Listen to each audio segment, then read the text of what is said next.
Olá, eu queria vir aqui para poder agradecer a todos vocês que se compadeceram da nossa dor, que entraram em contato tanto aqui pelo Face, pelo WhatsApp, Instagram e outras mídias, e pessoalmente, porque realmente é muito difícil passar por essa dor. E é muito bom você receber uma única palavra que seja, né? Meus sentimentos. Isso faz uma diferença muito grande na hora de uma dor que a pessoa está sentindo. Quem passou por isso sabe. E muita gente nesses últimos 4 anos, principalmente na época da pandemia, sabe o que isso significa. Uma pessoa se aproximar de você e falar: eu sinto um pouco da sua dor. Deus te ajude. Porque eu creio em Deus. Tem aqueles que têm a sua própria religião, mas a que eu procuro seguir, na verdade, eu tento. Eu não sou nenhum santo. Na verdade, eu nunca fui. Tem muitas pessoas que me conhecem do passado e meu apelido era muito esquisito, né? Me conheciam por nojeira. Então, tenta imaginar que tipo de pessoa eu era. E eu agradeço a Deus porque foi pela palavra dele que ele vem me limpando cada dia. Mas eu não me considero uma pessoa limpa e nem digna. Eu agradeço a ele a filha que ele me deu, o filho que ele me deu, a mãe, meu pai, meus irmãos, a família que me acolheu. Eu agradeço muito a ele, porque ele tem feito isso por mim, eu mesmo sem merecer nada. Nada disso, eu não me considero merecedor. Não me considero mesmo. Mas eu agradeço muito a vocês que compartilharam o sentimento de vocês junto conosco, tá? Que Deus possa abençoar cada um de vocês. Agora, tem algumas pessoas que perguntam, né? Como que é viver o luto? Para você ter ideia, a minha mãe descansou justamente no ano em que eu vou ter que exumar o corpo da minha filha. Então, é um ano para poder ficar marcado mesmo. É o ano que eu vou ter que pegar os ossinhos da minha filha. Mas eu tenho na mente uma única lembrança. Quando Jesus veio aqui e ele foi subindo de volta para o céu, ressuscitado, ele falou assim: eu vou para a casa do meu pai, eu vou preparar, em algumas traduções, né, uns quartos. Vou preparar uma morada. Mas ficou gravado para mim numa tradução, os quartos. Porque na casa do meu pai tem muitos quartos. E eu vou preparar. E eu vou voltar. E eu vou buscar vocês e vou levar vocês de volta comigo. Porque aonde eu estiver, eu quero que você esteja comigo. E eu lembro do sonho da minha filha. Pai, me colocaram dentro de um quarto. E era confortável. E eu estava seguro. E eu não estava sozinha. E eu estava com minha avó. Algumas pessoas não sabem, mas a minha mãe teve 3 infartos.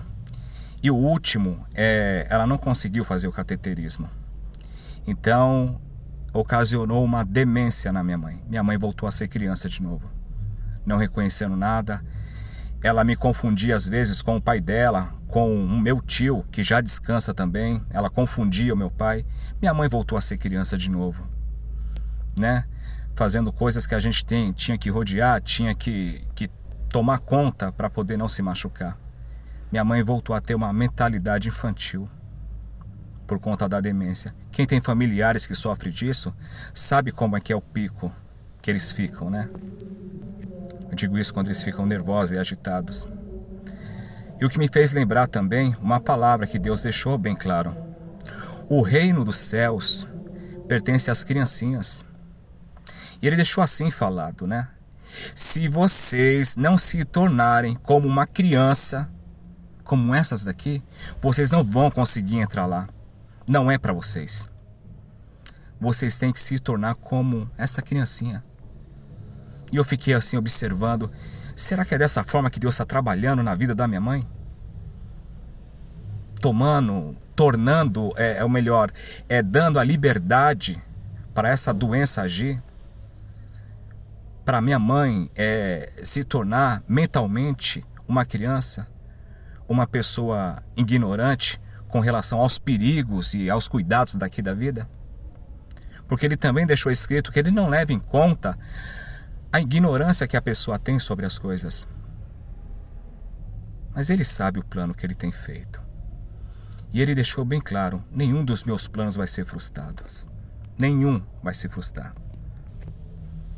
Eu me perguntava ali naquele hospital assim, meu Deus, quanta gente doente. Será que o Senhor criou a gente para sofrer desse jeito? Para passar mal, para vir nesse mundo? Olha que situação a gente está vivendo. E eu lembrei do sonho da minha filha de novo. Pai, o mundo de fora só tinha casas em ruínas. Quem é a casa? Somos nós que caminhamos aqui. Nós somos essa casa. Se tiver com dúvida, dá uma olhada para o mundo e vê se o mundo está melhorando ou ele está em ruína. O que eu quero dizer é o seguinte: as pessoas, como seres humanos, estão se transformando em mansões ou casas todas arruinadas? Não sei. Fiquei pensando nisso. E eu continuei, meu Deus, será que o Senhor criou a gente para isso? Para passar por isso? E foi aí que eu entendi que logo no começo, Deus ele criou um jardim. Ele criou tudo. Ele fez os animais, ele construiu as estrelas, ele construiu o universo, ele construiu e dividiu a noite, o dia, os mares, deixou tudo pronto. Quando o jardim ficou montado e pronto, ele pegou o homem, criou, ele cuidou e falou assim, vamos fazer igual a gente. E nos criou e colocou no jardim do Éden. Então o plano de Deus é esse. É para que a gente volte para casa, para o jardim que ele criou. E Jesus veio, e é assim que eu entendo, dessa forma eu entendo. E Jesus veio sim, para nos levar de volta para casa. Porque ele falou assim, a casa de vocês não é aqui. Eu vou preparar um quarto para vocês, vou preparar moradias para vocês. E eu vou voltar e vou levar vocês. Então quer dizer, para mim, eu entendo assim, que o plano de Deus não pode ser frustrado. Eu creio. Tem quem acredite. Tem uma palavra na Bíblia que fala assim, que a fé não é para todo mundo. E eu não entendo isso como uma ofensa. O que eu quero dizer assim, que tem pessoas que não acreditam porque não querem. Tem pessoas que não acreditam porque passaram para elas de uma outra forma. Explicaram para elas e mostraram para ela um Deus diferente. E ela fala, não, nesse daí não existe. Esse não é Deus não. E tantas outras por outros motivos. Eu estou falando nesse sentido. Tem as pessoas que creem e tem as pessoas que não creem. Mas o que eu era para o que eu sou hoje, eu digo em comportamento e eu falo para você, eu não sou santo. Eu erro todos os dias. Todos os dias eu erro. E só Deus para ter misericórdia de mim, ele deixou bem claro.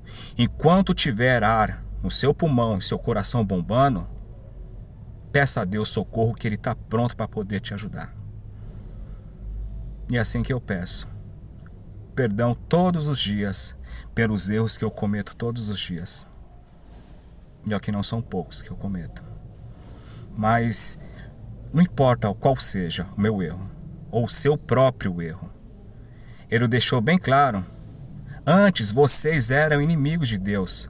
Mas mesmo assim, sendo inimigos de Deus, ele mandou o que ele tinha de mais maravilhoso, que foi o seu Filho, para pagar o pecado, o erro que caía sobre as nossas costas.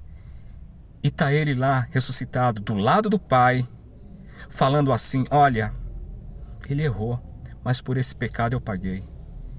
E eu penso assim, sabe, com relação à ressurreição, eu penso da seguinte forma, a minha mãe, ela descansou por um infarto. A minha filha não foi descoberta a doença dela.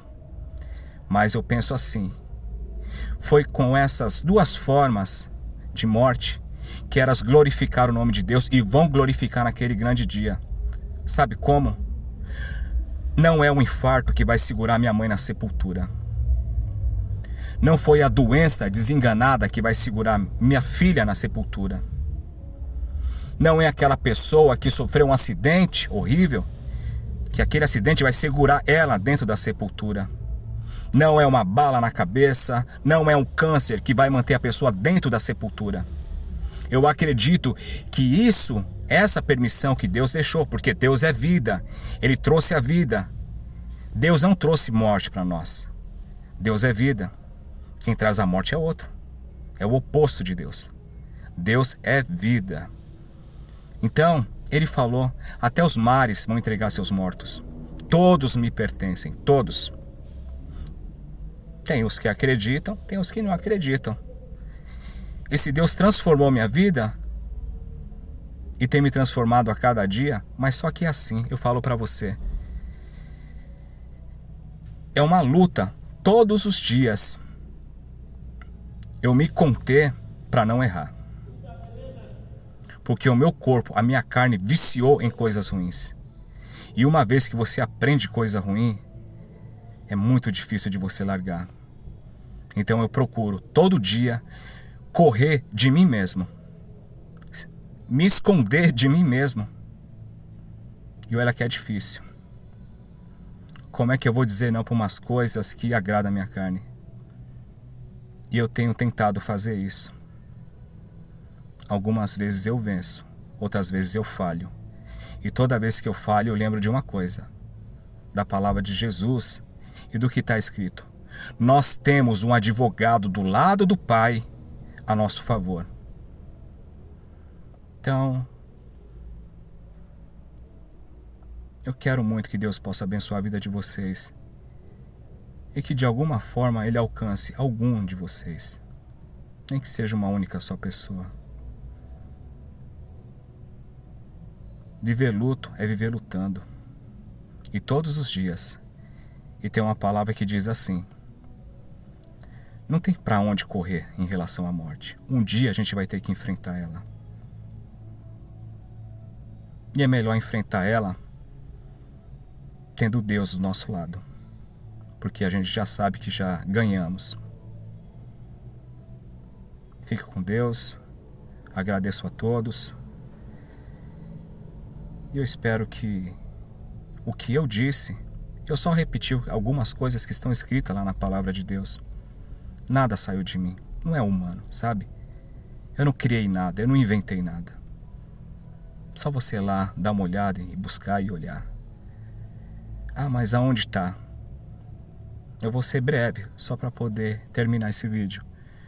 Um dia, uma pessoa pregando e falou assim, você sabia que fazer sinal com a mão, dependendo do sinal, é pecado? E eu falei assim, onde é que está? E ele me disse assim, está entre Gênesis e Apocalipse. Eu levei 2 anos para poder achar o lugar. E eu encontrei. E eu entendi o que era aquilo. Que tipo de sinal era esse? Que era um tipo de erro. Né? Mas eu levei 2 anos para poder encontrar. Mas foi bom ele ter falado para mim. Fica entre Gênesis e Apocalipse.